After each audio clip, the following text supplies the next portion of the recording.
নিভে গেল প্রদীপ। নিমেষেই যেন সবকিছু অন্ধকারে নিমজ্জিত হয়ে পড়ল। দৈনিক সংবাদ হারালো অভিভাবক, সাংবাদিক জগৎ হারালো এক উজ্জ্বল নক্ষত্র।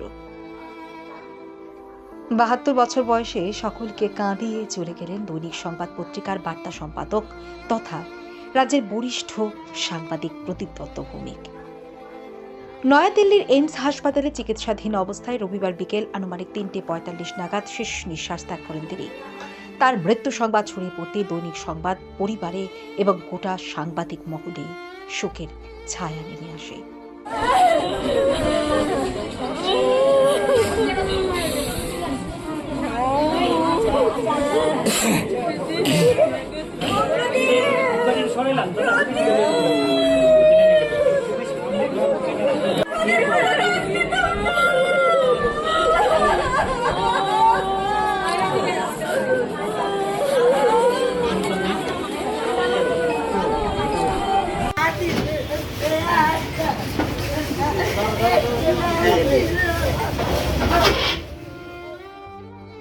দৈনিক সংবাদের প্রাণপুরুষ ভূপেন্দ্রচন্দ্র দত্ত ভৌমিক তার জীবদ্দশায় ভ্রাতুষ্পুত্র প্রদীপ দত্ত ভৌমিককে দৈনিক সংবাদের গুরু দায়িত্ব সঁপে দিয়ে যান।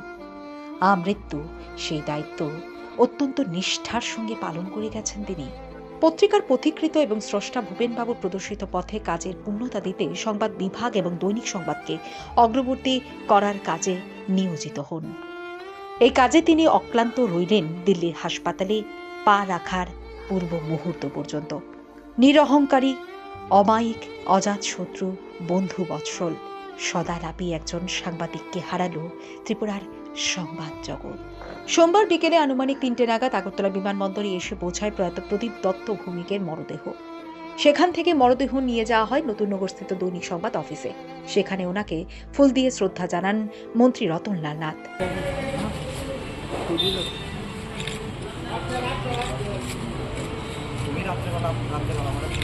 ডিসিডিবি ট্রাস্টের চেয়ারম্যান সঞ্জয় পাল, জেনারেল ম্যানেজার মিহির গুপ্ত, দৈনিক সংবাদের অ্যাসিস্ট্যান্ট এডিটর দীপন্ত মজুমদার সহ দৈনিক সংবাদ ও নর্থ ইস্ট কালার্সের অন্যান্য সাংবাদিক ও কর্মীরা।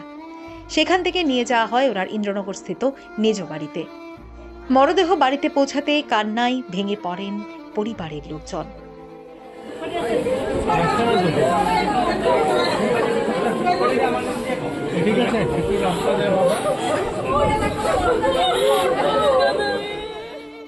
প্রয়াত দত্ত ভৌমিকের বাড়িতে উপস্থিত হয়ে ফুল দিয়ে উনাকে শ্রদ্ধা জ্ঞাপন করেন রাজ্যের মুখ্যমন্ত্রী প্রফেসর ডক্টর মানিক সাহা, বিধায়ক সুদীপ রায় বর্মন, প্রদেশ কংগ্রেস সভাপতি আশিস কুমার সাহা সহ অন্যান্যরা। এরপর মরদেহ নিয়ে যাওয়া হয় আগরতলার প্রেস ক্লাবে। সেখানে ওনাকে শ্রদ্ধা জানান মন্ত্রী সুশান্ত চৌধুরী, মেয়র দীপক মজুমদার থেকে শুরু করে আগরতলা প্রেস ক্লাবের সভাপতি, সচিব সহ প্রয়াত দত্ত ভৌমিকের সমস্ত সহকর্মীরা।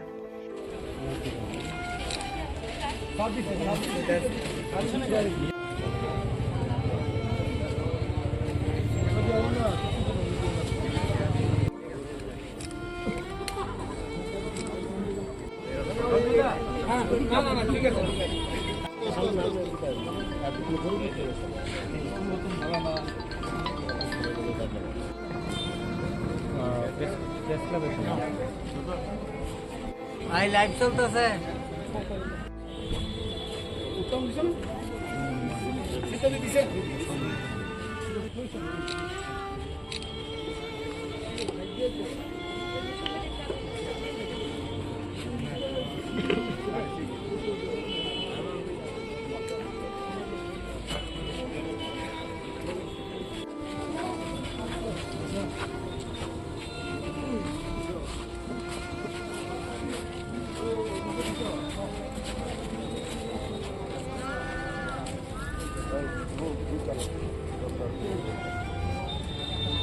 সেখান থেকে সরাসরি নিয়ে আসা হয় আগরতলার বিদুরকর্তা চৌমুহনী স্থিত দৈনিক সংবাদ অফিসে।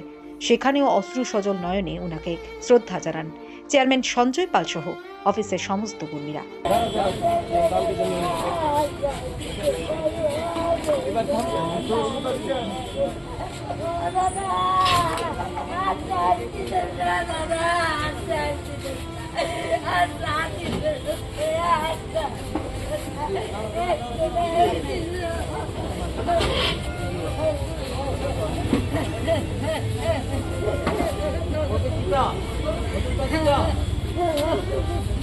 সেখানে শ্রদ্ধা জ্ঞাপন শেষে মরদেহ নিয়ে যাওয়া হয় বটতলা মহাশ্মশানে। সেখানে ওনার শেষকৃত্য সম্পন্ন।